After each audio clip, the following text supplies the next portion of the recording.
Добрый день, друзья! Сегодня готовим кабачковый рулет. Берем 2 молодых кабачка, обрезаем хвостики и натираем на крупной терке. Если кабачки у вас уже не очень молодые, то обязательно очищаем кожицу и удаляем семена. Пересыпаем тертые кабачки в миску, солим их, перемешиваем и оставляем на 10-15 минут на столе.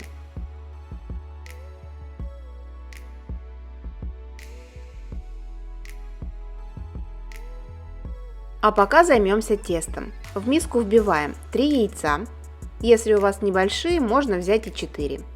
Всыпаем соль и черный молотый перец по вкусу. И венчиком слегка взбиваем яичную массу.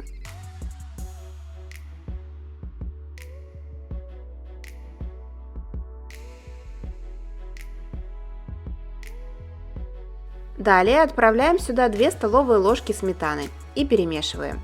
У меня сметана жирностью 15%, можно взять и 20%.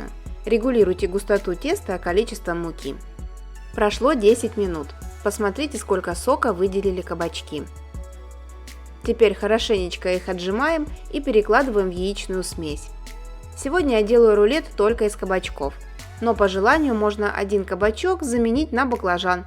Тоже получается очень вкусно.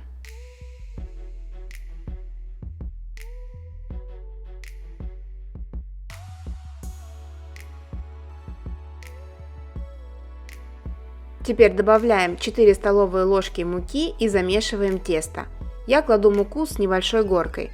Бывает, добавляю и 5 столовых ложек. Ориентируйтесь на консистенцию теста. Она должна быть не сильно густая и не сильно жидкая.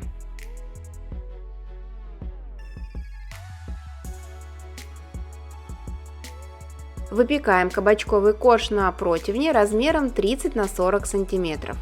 Застилаем его бумагой для выпечки. А чтобы она не съезжала в стороны, наливаем немного воды на противень и приклеиваем лист бумаги. Выливаем тесто на противень и равномерным слоем распределяем по всей поверхности листа. Если вы не уверены в качестве своей бумаги, то лучше дополнительно смазать ее растительным маслом. Отправляем рулет выпекаться в предварительно разогретую до 190 градусов духовку на 20-25 минут. А пока выпекается кабачковый корж, приготовим начинку. В сливочный сыр я использую виолетте. Пропускаем через пресс 3 зубчика чеснока и хорошо перемешиваем массу.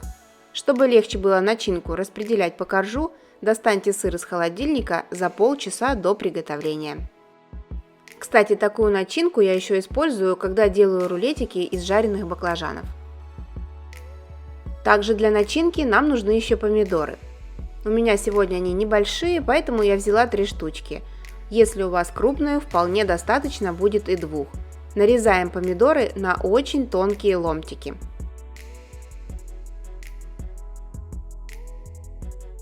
Из зелени я сегодня буду использовать свежий зеленый базилик, но в принципе подойдет абсолютно любая зелень по вашему вкусу. Укроп, петрушка, кинза. Зелень я кладу в начинку, но по желанию ее можно положить и в тесто. Прошло 25 минут, кабачковый корж готов. Достаем его из духовки и даем полностью остыть.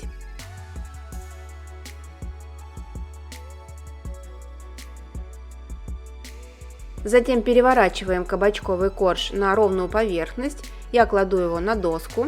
И аккуратно, не спеша, снимаем бумагу для выпечки. И именно на эту сторону начинаем выкладывать начинку. Тонким слоем распределяем сливочный сыр с чесноком. Я использую силиконовую лопатку, можно еще взять ложку, но нож брать не рекомендую, чтобы по случайности не повредить корж. Далее присыпаем сыр свежим измельченным базиликом и выкладываем кусочки помидоров. Также мы с вами еще готовили кабачковый торт. Коржи жарили на сковороде, делали специальный соус, прослаивали помидорами. В общем, если вы пропустили рецепт, ссылку вы сейчас видите в верхнем правом углу. Рекомендую от души. Кабачковый корж с начинкой плотно скручиваем в рулет, заворачиваем в пищевую пленку и отправляем в холодильник на 1 час. Корж получается мягкий, гибкий, скручивается легко и не бойтесь, что он порвется.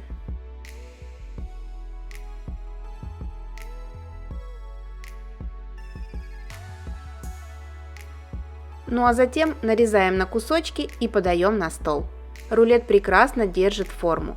Получается нежный, сочный и очень-очень вкусный. Такая закуска идеально подойдет и для праздничного стола. Ставьте лайки, делитесь этим видео и подписывайтесь на мой канал. С любовью, Евгения и кулинарный канал «Это просто».